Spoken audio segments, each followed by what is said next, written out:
कथा। भगवान श्री कृष्ण ने कहा, मनुष्य त्रिगुणातीत कैसे बन जाता है। राधे राधे। जैसा मैं नीतू पंडित यूट्यूब चैनल पर सबका स्वागत करती हूँ। इस प्रसंग का वर्णन श्रीमद् भगवद गीता में मिलता है। भगवान श्री कृष्ण कहते हैं, पहले हमारा देश आता है। वैसे आज 26 जनवरी है और सबको 26 जनवरी की हार्दिक बधाई। पहले हमारा राष्ट्र आता है, तब भागवत आता है, क्योंकि राष्ट्र रहेगा ही नहीं तो भागवत हम किसके लिए करने जाएंगे। राष्ट्र हमारी पहचान है और राष्ट्र से ही धर्म बनता है। धर्म में रहने वाले लोग अपने राष्ट्र को पहले महत्व दें, तब जाकर हमारा धर्म आगे बढ़ता है। इस तरह से आज की कथा आरंभ करते हैं। भगवान श्री कृष्ण यहाँ कहते हैं कि हे अर्जुन, जो लोग अपने लिए जीते हैं उनका तो कहना ही क्या है। वो केवल अपने भोगों और विलासों में लिप्त रहते हैं, लेकिन जो औरों के लिए जीते हैं उससे ईश्वर भी प्रसन्न रहते हैं। और यही लोग अपने देश की सेवा भी कर सकते हैं, क्योंकि दूसरों के लिए जीना उनके लिए अपने आप को कुर्बान कर देना है। कुर्बान करने का मतलब यहाँ होता है अपने आप को देश के लिए समर्पित कर देना। भगवान आज अर्जुन को समझाते हुए कहते हैं कि हे अर्जुन, बहुत से लोग ऐसे हैं कि जो जप तप और ध्यान तपस्या करके ये त्रिगुणातीत बन जाते हैं। त्रिगुणातीत का मतलब है तीनों गुणों से ऊपर उठ जाते हैं, यानी कि सत्गुण, रजोगुण और तमोगुण।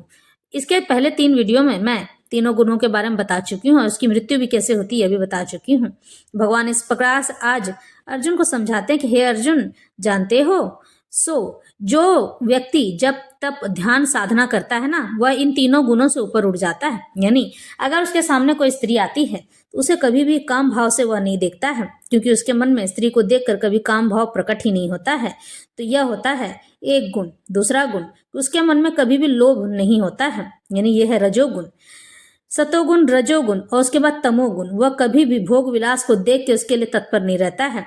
यह तीनों गुणों से जो व्यक्ति ऊपर उठ जाता है वही मनुष्य त्रिगुणातीत कहलाता है, यानी कि उसकी गिनती ब्रह्म के समान हो जाती है। पर ब्रह्म से बड़ा कोई नहीं होता है, लेकिन पर ब्रह्म से नीचे एक ब्रह्म होते हैं जो कि तपस्या करके मनुष्य उस गति को प्राप्त करते हैं और उनका मन कल्प वृक्ष बन जाता है। यानी कि जो इतना ऊपर पहुंच जाए कि उसके मन में जो इच्छा हो वही इच्छा प्रकट हो जाए। यानी कि ट्रेन चलने वाली है, अगर किसी ने उसे ट्रेन से धक्का देकर बाहर कर दिया और अगर मन में वह संकल्प ले लिया कि ट्रेन नहीं चलनी चाहिए, तो वह ट्रेन कभी नहीं चलेगी। और वह चाह भी लेगा कोई उसका ड्राइवर भी कि इसमें क्या खराबी है तो उसे पता भी नहीं चलेगी। इस तरह से वो मनुष्य का मन ही कल्प वृक्ष बन जाता है। भगवान उसके मन को कल्प वृक्ष बनाकर उसकी हर इच्छा को पूर्ण कर देते हैं, क्योंकि वह ईश्वर स्वरूप हो चुका है, ब्रह्म स्वरूप हो चुका है। ऐसा व्यक्ति जन कल्याण के लिए जाना जाता है। ऐसा व्यक्ति ही जन यानी कि जनता यानी कि लोगों में रहकर उनकी सेवा भावना करते रहते हैं, उनको दुखों से उबारने के लिए उन्हें राह दिखाते हैं, उनके गुरु बन जाते हैं।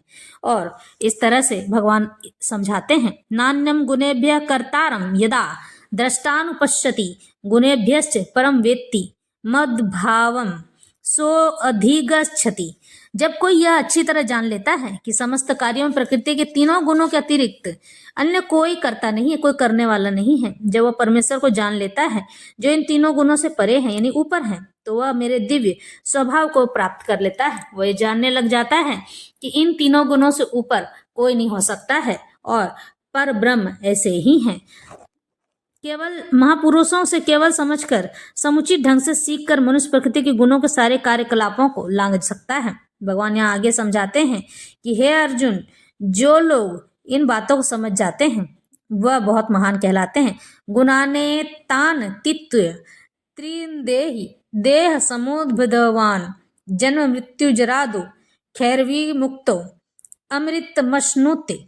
जब देहधारी जीव भौतिक शरीर से संबद्ध इन तीनों गुणों को लांघने में समर्थ होता है तो वह जन्म, मृत्यु, बुढ़ापा तथा उनके कष्टों से मुक्त हो सकता है और इसी जीवन में अमृत का भोग कर सकता है। इस श्लोक में बताया गया कि किस प्रकार इसी शरीर में कृष्ण भक्ति में होकर दिव्य स्थिति में रहा जा सकता है। संस्कृत शब्द देही का अर्थ है देहधारी, यानी कि जो शरीर है। इसलिए मनुष्य इस भौतिक शरीर के भीतर रहता है, लेकिन अपने आध्यात्मिक ज्ञान की उन्नति के द्वारा वह प्रकृति के गुणों के प्रभाव से मुक्त हो सकता है। वह इसी शरीर में आध्यात्मिक जीवन का सुखोपभोग कर सकता है, क्योंकि इस शरीर के बाद उसका वैकुंठ जाना निश्चित हो जाता है। भगवान यहाँ समझाते हैं कि जो मनुष्य अपने सांसारिक जीवन में यानी कि गृहस्थ जीवन में रहकर भगवान की तपस्या करता है ना, उसके मन से सारे विकार दूर हो जाते हैं। वह भोग विलास से दूर हो जाता है, वह नियमित कार्य से भी दूर हो जाता है और सब कार्य को व्यवस्थित करके ईश्वर की आराधना में नित्य प्रति लगा रहता है। यही नहीं, तमोगुण सतगुण को पाने के लिए वह निरंतर प्रयास करता रहता है और भगवान से हमेशा विनती करता रहता है कि उसका मन कहीं ना भटके, और इस तरह से वह ग्रस्त जीवन में रहकर भी साधु रूपी जीवन जीता है। इसलिए वह वैकुंठ के लिए माना जाता है, उसे वैकुंठ की प्राप्ति होना निश्चित होती है। जैसे लोग बड़े ही सौभाग्यशाली होते हैं क्योंकि इनकी प्रार्थना पर ईश्वर तुरंत विराजमान हो जाते हैं। आपने कई बार कथा सुनी होगी कि भक्त और भगवान की, भक्त के साथ भगवान ने ऐसा किया वैसा किया, भगवान ने दर्शन दिए। तो ये उसी ब्रह्म व्यवहार के कारण होता है। जब वो ब्रह्म की स्थिति को प्राप्त कर जाता है ना, तो भगवान भक्त से मिलने के लिए स्वयं तड़पते हुए चले आते हैं और उनकी हर मनोकामना को पूर्ण करते हैं। भगवान कहते हैं कि जो मेरा है मैं उसका ख्याल अवश्य रखता हूँ। इस तरह से भगवान समझाते हैं कि मेरे शरण में आने वाले का मैं कभी विनाश नहीं होने देता हूँ। उनकी हर मनोकामना और इच्छा को पूर्ति करना मेरा परम कर्तव्य माना जाता है। इस तरह भगवान और समझाते हैं, कैर्लिंगे स्त्रीन गुणाने तान तीतो भवती प्रभु किमाचारः कथम चैतान स्त्री गुणान नीतिवर्तते। अर्जुन ने पूछा, हे भगवान, जो इस 3 गुणों से परे है वह किन लक्षणों के द्वारा जाना जाता है, उसका आचरण कैसा होता है और वह प्रकृति के गुणों को किस प्रकार लांघ लेता है। इस तरह से भगवान आगे समझाते हैं कि इस श्लोक में अर्जुन के प्रश्न अत्यंत उपयुक्त हैं। वह उस पुरुष के लक्षण जानना चाहता है जिसने भौतिक गुणों को लांघ लिया है। सर्वप्रथम वह ऐसे दिव्य पुरुष के लक्षणों के विषय में जिज्ञासा करता है कि कोई कैसे समझे कि उसने प्रकृति के गुणों के प्रभाव को लांघ लिया। उसका दूसरा प्रश्न यह है कि ऐसा व्यक्ति किस प्रकार रहता है और उसके कार्यकलाप क्या हैं, क्या वे नियमित होते हैं। इस तरह से भगवान से अर्जुन बार बार लक्षणों के बारे में पूछते हैं। तब भगवान कहते हैं, प्रकाशम च प्रवृत्तिम च मोहमेव च पांडव न द्वेष्टि संप्रवृत्तानि न निवृत्तानि कांग क्षति उदासीन वदासीनो गुणैर्यो न विचाल्यते गुणावर्तन्त इत्येवं यो अवतिष्ठति नेंगते सम दुख सुख स्वस्थ समलोष्टास्म काश्चन तुल्य प्रिया प्रियो धीरस्तुल्य निंदात्म संस्तुति मानापमान योस्तुल्य स्तुल्यो मित्रारिपक्षयो सर्वांभ परित्यागी गुणातीत स उच्यते। भगवान ने कहे, पांडु पुत्र, जो प्रकाश आसक्ति यानी कि दूसरों के ऊपर मोहित होना तथा मोह के उपस्थित होने पर न तो उनसे घृणा करता है और न ही लुप्त हो जाने पर उसकी इच्छा करता है, यानी कि जो चीज चला जाता है उसे जाने देता है, उसके लिए कोई मनोकामना नहीं होती है। जो भौतिक गुणों से, संसार की गुणों की इन समस्त प्रक्रियाओं से निश्चल तथा अविचलित रहता है, वो सोचता है कि जो हुआ सो अच्छा ही हुआ, नहीं हुआ सो वो भी अच्छा हुआ, मुझे इससे क्या लेना देना है। और यह जानकर कि केवल गुण ही क्रियाशील है, वह यह जानता रहता है कि जो मनुष्य में जो गुण है वही हमारी क्रिया का कारण है। हम जो भी काम करते हैं उसी गुणों के कारण करते हैं। उदासीन, उदास में रहने वाला दिव्य बना रहता है और अपने आप में स्थित है और सुख तथा दुख को एक समान मानता है। जो मिट्टी के ढेले, पत्थर एवं स्वर्ण सोना के टुकड़े को समान दृष्टि से देखता है। जो अनुकूल तथा प्रतिकूल के प्रति समान बना रहता है। जो धीर है और प्रशंसा तथा बुराई, मान तथा अपमान में समान भाव में रहता है। जो शत्रु तथा मित्र के साथ समान व्यवहार करता है और जिसने सारे भौतिक कार्यों का परित्याग कर दिया है, ऐसे व्यक्ति को प्रकृति के गुणों से अतीत कहते हैं।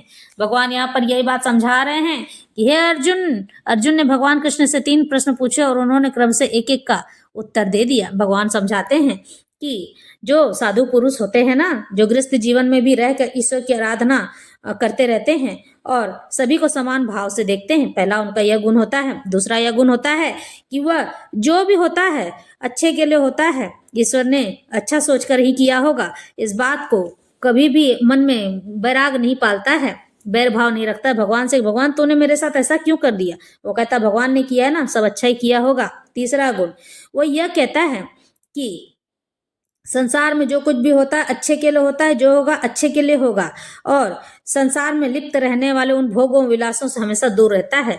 यही नहीं, उन्हें देखना तक पसंद नहीं करता है। उन्हें हमेशा अच्छे अपमान या मान का कोई भय नहीं रहता है, यानी कि कोई अगर उनकी बेइज्जती करके चला जाए तो वो मुस्कुरा देते हैं। और ईश्वर की तरह उनका मुख देखते रहते